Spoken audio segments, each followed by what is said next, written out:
പരിശുദ്ധ പരമ ദിവ്യകാരുടെ നാഥനായ ഈശോയ്ക്ക് ഞങ്ങളുടെ ഓരോ ദിവസവും അങ്ങയുടെ കരുണ വളരെ പ്രത്യേകമായിട്ട് ചൊരിയുന്ന പരിശുദ്ധ പരമ ദിവ്യകാരുടെ നാഥനായ ഈശോയ്ക്ക്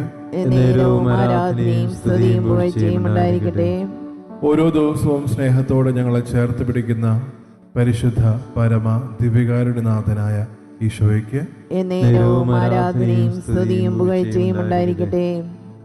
സ്നേഹമുള്ളവരെ, ഈ ഒരു തിരുമണിക്കൂറിൽ നമ്മൾ ഓരോരുത്തരുമായിരിക്കുമ്പോൾ നമ്മൾ ഓരോരുത്തരും ഈ തിരുവരളിക്കയുടെ ശാലയിലേക്ക് നമ്മൾ സമർപ്പിക്കുമ്പോൾ നമ്മൾ ഓർക്കേണ്ട ഒരു കാര്യം, എത്രയോ ഭാഗ്യവാന്മാരാണ് നമ്മൾ ഓരോരുത്തരും. അവിടുത്തെ കരുണയും സ്നേഹവും ഓരോ നിമിഷവും അനുഭവിക്കുവാൻ നമ്മൾ ഓരോരുത്തരെയും തമ്പുരാൻ ഇടയാക്കുന്നുണ്ട്. പക്ഷേ കൃതജ്ഞതയോടുകൂടിയാണോ നമ്മൾ ഓരോരുത്തരും ആയിരിക്കുന്നു എന്നുള്ളൊരു കാര്യം നമുക്ക് ഓരോരുത്തർക്കും ഓർത്തെടുക്കാം. ഒരുപക്ഷെ നാം ഓരോരുത്തരും ഇന്ന് രാവിലെ പ്രഭാതത്തിൽ എഴുന്നേൽക്കുക, ഒരു യുവതി തൻ്റെ സങ്കടം പറഞ്ഞുകൊണ്ടുള്ളൊരു വീഡിയോ കണ്ടുകൊണ്ടാണ്. ലോകത്തോട് പറയുന്നത് എങ്ങനെയാണ്, യുദ്ധക്കെടുതിയിൽ ഓരോ മനുഷ്യരുമായിരിക്കുമ്പോൾ അവരുടെ വേദന എന്തെന്ന് നിങ്ങൾക്കറിയോ? ഒരുപക്ഷെ ആ ഒരു ചോദ്യം ആരോടാണെന്ന് അറിഞ്ഞുകൂടാ. അധികാരികളോടായിരിക്കാം, അല്ലെങ്കിൽ അവരെ സ്നേഹിക്കുന്ന ഓരോരുത്തരോടും കൂടി ആയിരിക്കാം. ഈ ഒരു വേദന നിങ്ങൾക്ക് ഓരോരുത്തർക്കും അറിയാമോ എന്ന ചോദ്യത്തിന് അപ്പുറത്തോട്ട് പിന്നീട് ആ ഒരു യുവതി ആവർത്തിക്കുന്നത്, നാടും വീടും വിട്ട് പ്രവാസികളായിട്ട് ദൂരെ ഞങ്ങൾ ഓരോരുത്തരും ഈ ഒരു ഇടങ്ങളിൽ ഓരോരുത്തരും ഞങ്ങളായിരിക്കുമ്പോൾ എന്നെങ്കിലും ഞങ്ങൾക്ക് ഇതുപോലെ ഒരു സങ്കടം വന്നപ്പോൾ എന്നെങ്കിലും നിങ്ങൾ ആരെങ്കിലും ഞങ്ങളൊന്ന് വിളിച്ച് ഫോൺ വിളിച്ച് ഞങ്ങളുടെ സ്നേഹം നിങ്ങൾ അറിയിച്ചിട്ടുണ്ടോ? അല്ലെങ്കിൽ ആ ഒരു വേദന നിറയുന്ന നിമിഷങ്ങളിൽ ഞങ്ങൾ കൂടെയുണ്ട് എന്നുള്ളൊരു ഉറപ്പ്, ആത്മവിശ്വാസം നിങ്ങൾ ആരെങ്കിലും ഞങ്ങൾക്ക് പകർന്നു നൽകിയോ? അത് കഴിഞ്ഞ് ആ യുവതി പിന്നെയും തുടരുന്നുണ്ട്. ഒരുപക്ഷെ നിങ്ങൾക്ക് വേദന വന്നപ്പോൾ, സങ്കടം വന്നപ്പോൾ, ഓരോ പേമാരികൾ വന്നപ്പോഴും ഞങ്ങൾ ഇവിടുന്ന് നിങ്ങൾ ഓരോരുത്തരെയും വിളിച്ച് ഞങ്ങൾ കൂടെയുണ്ടെന്നുള്ളൊരു ബോധ്യം, അല്ലെങ്കിൽ കൂടെയുണ്ട് എന്നുള്ളൊരു സമാശ്വാസം ഞങ്ങൾ ഓരോരുത്തരും പറഞ്ഞതല്ലേ? പക്ഷേ എന്തുകൊണ്ട് ഞങ്ങളുടെ ജീവിതത്തിൽ അത് ആവർത്തിക്കുന്നില്ല? എന്തുകൊണ്ട് ഞങ്ങൾക്കൊരു വിഷമവും സങ്കടവും വന്നപ്പോൾ നിങ്ങൾ ആരും ഞങ്ങളുടെ കൂടെ ഉണ്ടായില്ല?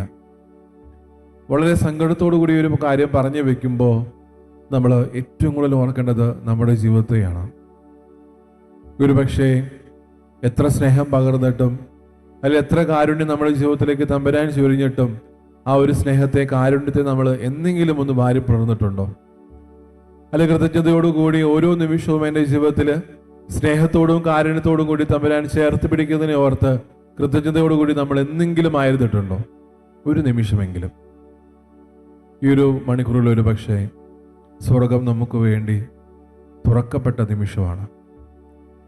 ഈ ഭൂമിയിലെ ഓരോ മനുഷ്യരെയും കരുണയോടുകൂടി ചേർത്ത് പിടിക്കാനും കാരുണ്യഭാവത്തോടുകൂടി തമ്പുരാൻ ഓരോ നിമിഷവും സമാശ്വസിപ്പിക്കുമ്പോഴും നമ്മൾ ഏറ്റവും കൂടുതൽ ഓർക്കേണ്ട ഒരു കാര്യം, ഈ കാരുണ്യം അനുഭവിക്കാൻ ഇന്നും ആഗ്രഹിക്കുന്ന ഒത്തിരി പേര് നമ്മുടെ ഇടയിലുണ്ട്. അതിലൊരു പക്ഷേ തമ്പുരാൻ നമ്മൾ ഒരുക്കുന്നുണ്ടാകാം. വിലാപങ്ങളുടെ പുസ്തകത്തിലേക്ക് കടന്നു ചെല്ലുമ്പോൾ ഒരു പക്ഷെ നമ്മൾ ഇന്നായിരിക്കുന്നത് പോലെ ഒരു അവസ്ഥ അന്നുണ്ടായിരുന്നു. ദൈവത്തെ അത്രത്തോളം ആശ്രയം കൊടുത്ത് ജീവിച്ചിരുന്ന ഒരു പറ്റം മനുഷ്യന്.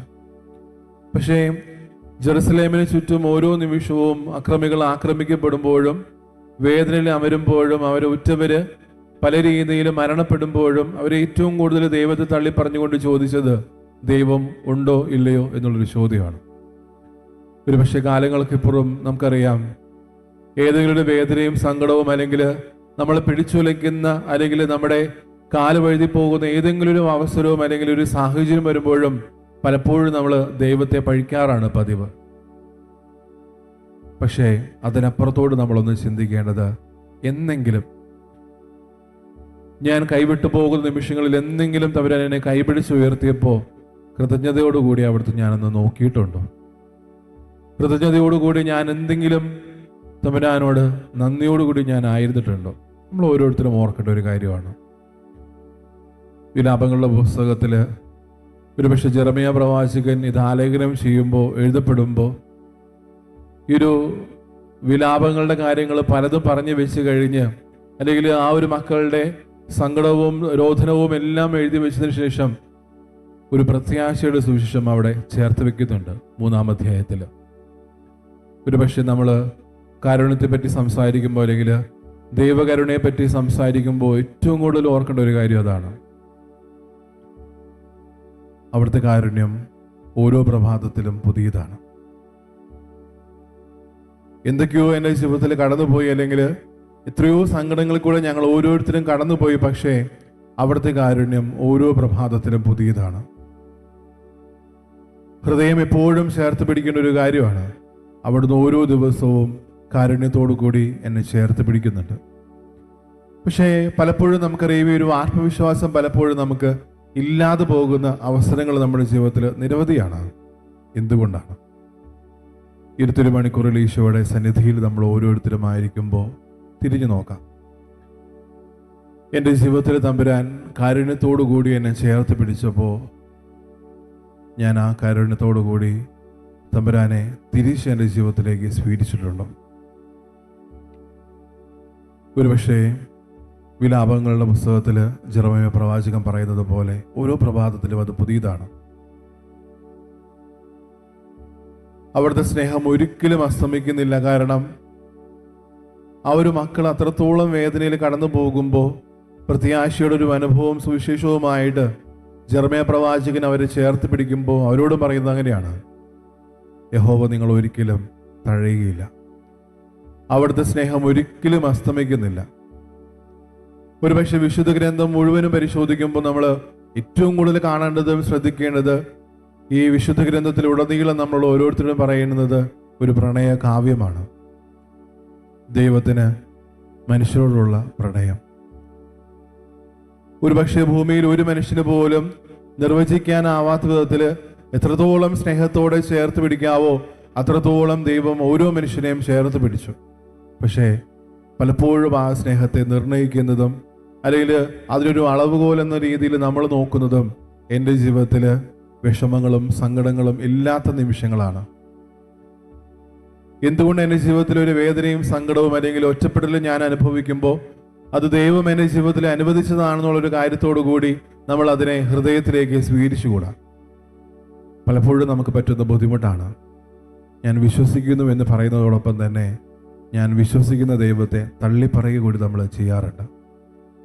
ജെറമ്യാ പ്രവാചകന്റെ മുൻപാകെ ആ നിവാസികൾ മൊത്തം ദൈവത്തെ തള്ളിപ്പറയുമ്പോൾ താൻ അനുഭവിച്ചൊരു ആത്മവിശ്വാസം, താൻ അനുഭവിച്ചൊരു ദൈവസ്നേഹം ആ മക്കൾക്ക് ഓരോരുത്തർക്കും പകർന്നു കൊടുത്തുകൊണ്ട് ആവർത്തിക്കുന്നതാണ്: ദൈവത്തിൻ്റെ സ്നേഹം ഒരിക്കലും അസ്തമിക്കുന്നില്ല. ഒരുപക്ഷെ വിശുദ്ധ ഗ്രന്ഥത്തിൽ പിന്നെയും നമ്മൾ നോക്കുമ്പോൾ കാണുന്നത് അതൊരിക്കലും അസ്തമിക്കുന്നില്ല. കാരണം അത് അനന്തമാണ്. നമുക്കറിയാം, ഒരു പേപ്പറിൽ നമ്മൾ നേർവരയിട്ട് 2 വരകൾ നമ്മൾ ലംബമായിട്ട് നമ്മൾ വരച്ച് ചേർക്കുകയാണെങ്കിൽ അതൊരിക്കൽ പോലും അവസാനിക്കുന്നില്ല. എത്രത്തോളം വരച്ച് ചേർക്കാവോ അത്രത്തോളം അത് നീണ്ടു പോകും. ഒരുപക്ഷെ നമ്മുടെ ജീവിതത്തിലും തമ്പുരാന്റെ ഒരു മനോഭാവം അതാണ്: സ്നേഹിക്കുന്നതിൽ നിന്ന് ഒരിക്കലും പുറകോട്ടില്ല. പക്ഷേ ആ ഒരു സ്നേഹം എൻ്റെ ജീവിതത്തിൽ തമ്പുരാൻ ഉറപ്പാക്കുന്നുണ്ടെങ്കിൽ, ആ ഒരു കാരുണ്യം എൻ്റെ ജീവിതത്തിൽ തമ്പുരാൻ എൻ്റെ ജീവിത സാഹചര്യങ്ങളിലും ജീവിത ഇടങ്ങളിലും തമ്പുരാൻ ഉറപ്പാക്കുന്നുണ്ടെങ്കിൽ, ഞാൻ ആ ഒരു സ്നേഹത്തോട് കാണിക്കുന്ന മറുപടി എന്താണ്, മനോഭാവം എന്താണ്? ഒരുപക്ഷെ അന്ന് ജെറുസലേം ആക്രമിക്കപ്പെട്ടെങ്കിൽ ഇന്ന് നമ്മുടെ പലയിടങ്ങളും ആക്രമിക്കപ്പെടുന്നുണ്ട്. നമ്മളായിരിക്കുന്ന കുടുംബങ്ങൾ, നമ്മളായിരിക്കുന്ന ഓരോ ഇടങ്ങൾ, സ്നേഹത്തോടു കൂടി നമ്മൾ ചേർത്ത് പിടിക്കാൻ ആഗ്രഹിക്കുന്ന പലയിടങ്ങളും ആക്രമിക്കപ്പെടുന്നുണ്ട്. അതൊരു പക്ഷേ വൈരാഗ്യത്തിൻ്റെയോ അല്ലെങ്കിൽ സ്വാർത്ഥതയോടെയോ അല്ലെങ്കിൽ ഇങ്ങനെയുള്ള പല കാര്യങ്ങൾ കൊണ്ട് ഇത് ആക്രമിക്കപ്പെടുന്നുണ്ട്. പക്ഷേ അവിടേക്ക് എന്തുകൊണ്ട് ഞാൻ അനുഭവിച്ച ദൈവത്തെ ഏറ്റുപറഞ്ഞുകൂടാ? ഒരുപക്ഷെ ഈ ഒരു കാലഘട്ടത്തിൽ പലപ്പോഴും ഒരു ദാരിദ്ര്യമുണ്ടോ എന്ന് ചോദിക്കുമ്പോൾ നമ്മൾ ഏറ്റവും കൂടുതൽ ഓർക്കേണ്ട ഒരു കാര്യം, ശാരീരികമായിട്ടുള്ള ദാരിദ്ര്യത്തിനപ്പുറത്തോട്ട് ദൈവാനുഭവം ഇല്ലാതെ പോകുന്ന ദൈവമക്കളാണ്. ഏറ്റവും വലിയ ദാരിദ്ര്യം അതാണ്. ഒരുപക്ഷെ നമ്മളോട് തന്നെ ഒരു ആത്മശോധന നടത്തുമ്പോൾ എനിക്ക് യഥാർത്ഥത്തിൽ ഒരു ദൈവാനുഭവം കിട്ടിയിട്ടുണ്ടോ? ഞാൻ എത്രത്തോളം എൻ്റെ നാഥനെ ചേർത്ത് പിടിക്കുന്നുണ്ടെങ്കിൽ, അല്ലെങ്കിൽ ഒരു കലർപ്പില്ലാത്ത സ്നേഹത്തോടു കൂടി അവിടുത്തെ സന്നിധിയിൽ ഞാൻ ആയിരിക്കുന്നുണ്ടെങ്കിൽ ഒരു ദൈവാനുഭവം കിട്ടിയൊരു മനുഷ്യനാണോ എന്നുള്ളൊരു കാര്യം, അല്ലെ ദൈവാനുഭവം കിട്ടിയൊരു ദൈവമകനും മകളുമാണോ എന്നുള്ളൊരു കാര്യം നമ്മൾ ഓരോരുത്തരും ആത്മശോധന ചെയ്യേണ്ടതുണ്ട്. തിരുസന്നിധിയിലായിരിക്കുമ്പോഴും ഈ തിരുവോസ്തിയോളം ചെറുതായ തമ്പുരാനെ നമ്മൾ ഓരോരുത്തരും ഉറ്റു നോക്കുമ്പോൾ ഏറ്റവും കൂടുതൽ ഓർക്കേണ്ട കാര്യം അതാണ്. ഞാൻ എൻ്റെ ഈശോയെ യഥാർത്ഥത്തിൽ സ്നേഹിച്ചിട്ടുണ്ടോ? ഞാൻ യഥാർത്ഥത്തിൽ എൻ്റെ ദൈവത്തെ സ്നേഹിച്ചിട്ടുണ്ടോ? പലപ്പോഴും ഈ ഒരു ചോദ്യത്തിന് നമ്മൾ ഉത്തരം പറയുക, എൻ്റെ ജീവിതത്തിൽ തമ്പുരാൻ അനുവദിച്ച് ഏതെങ്കിലും ഒരു കാര്യം തന്നതുകൊണ്ട് മാത്രം ഒരു സ്നേഹബന്ധം ഇന്നും പുലർത്തുന്നു. പക്ഷെ പലപ്പോഴും നമ്മൾ ഓർക്കേണ്ട ഒരു കാര്യം, വേദനയിലും സങ്കടങ്ങളിലും അല്ലെങ്കിൽ ഒറ്റപ്പെട്ട നിമിഷങ്ങളിലും ദൈവത്തെ ഏറ്റുപറയാൻ എനിക്ക് സാധിക്കുന്നുണ്ടോ? അല്ലെങ്കിൽ ആരോ ദൈവാനുഭവം എനിക്ക് പകർന്നു കൊടുക്കാൻ പറ്റുന്നുണ്ടോ? പലപ്പോഴും ഒന്നും അടിപതറുമ്പോൾ പലപ്പോഴും നമ്മൾ ദൈവത്തെ പഴിക്കുകയാണ് പതിവ്. പക്ഷേ ഒരു ദൈവാനുഗ്രഹം ചൊരിയുന്ന നിമിഷത്തിലോ അല്ലെങ്കിൽ ഒരു ദൈവസ്പർശം ഓരോ നിമിഷവും നമ്മളെ പൊതിയുന്ന നിമിഷങ്ങളിലോ നമ്മൾ ഒരിക്കൽ പോലും നമ്മുടെ അതരങ്ങൾ കൊണ്ട് ദൈവത്തോട് കൃതജ്ഞതയോടുകൂടി ആയിരുന്നിട്ടില്ല. വിലാപങ്ങളുടെ പുസ്തകത്തിൽ ജെറമ്യാ പ്രവാചകൻ ആവർത്തിക്കുന്നത് പോലെ നമ്മൾ ഓരോരുത്തരും ഓർക്കണം, അവിടുത്തെ സ്നേഹം ഒരിക്കലും എൻ്റെ ജീവിതത്തിൽ നിന്ന് അസ്തമിച്ചിട്ടില്ല. അത് അനന്തമാണ്.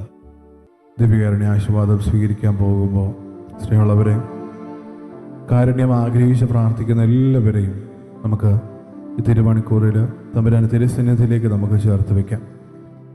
യുദ്ധക്കെടുതികൾ കൊണ്ട് സമാധാനം ആഗ്രഹിക്കുന്ന ഒത്തിരിയേറെ ആൾക്കാരുണ്ട്. ഒരുപക്ഷെ അധികാരികളുടെ പക്ഷാപാതം കൊണ്ടും അല്ലെങ്കിൽ അവരുടെ വെറുപ്പും വിദ്വേഷവും കൊണ്ട് അതിന് മറുപടി പറയേണ്ടത് കുറേ പിഞ്ചു മനസ്സുകളുടെ അല്ലെങ്കിൽ സുമനസ്സുകളുടെ അവരുടെ ജീവിതമാണ്. ഇവരെല്ലാവരും നമുക്ക് ചേർത്ത് വയ്ക്കാം. കാരുണ്യവന കർത്താവേ, ഇവർ ഓരോരുത്തരുടെയും ജീവിതത്തിലേക്ക് കാരുണ്യം ചൊരിയപ്പെടാൻ ഞങ്ങൾ ആഗ്രഹിക്കുകയും പ്രാർത്ഥിക്കുകയും ചെയ്യുന്നു. ഒപ്പം നമ്മുടെ ജീവിതവും ജീവിത സാഹചര്യങ്ങളെല്ലാം തമ്പുരാനെ വിട്ടുകൊടുക്കാം. ഒരുപക്ഷെ കാരുണ്യത്തോടുകൂടി അല്ലെങ്കിൽ കാരുണ്യപ്രഭ ചൊരിയേണ്ട കുറേ ഇടങ്ങൾ നമ്മുടെ ജീവിതത്തിലുണ്ട്. ആ ഒരു സ്നേഹം തിരിച്ചറിയാനും കാരുണ്യം എൻ്റെ ജീവിതത്തിലേക്ക് ചൊരിയപ്പെടുവാനും നമുക്ക് ആഗ്രഹിച്ച് പ്രാർത്ഥിച്ച് താഴ്ന്ന സ്വരത്തിൽ തമ്പുരാനെ സ്തുതിച്ചുകൊണ്ടിരിക്കാം.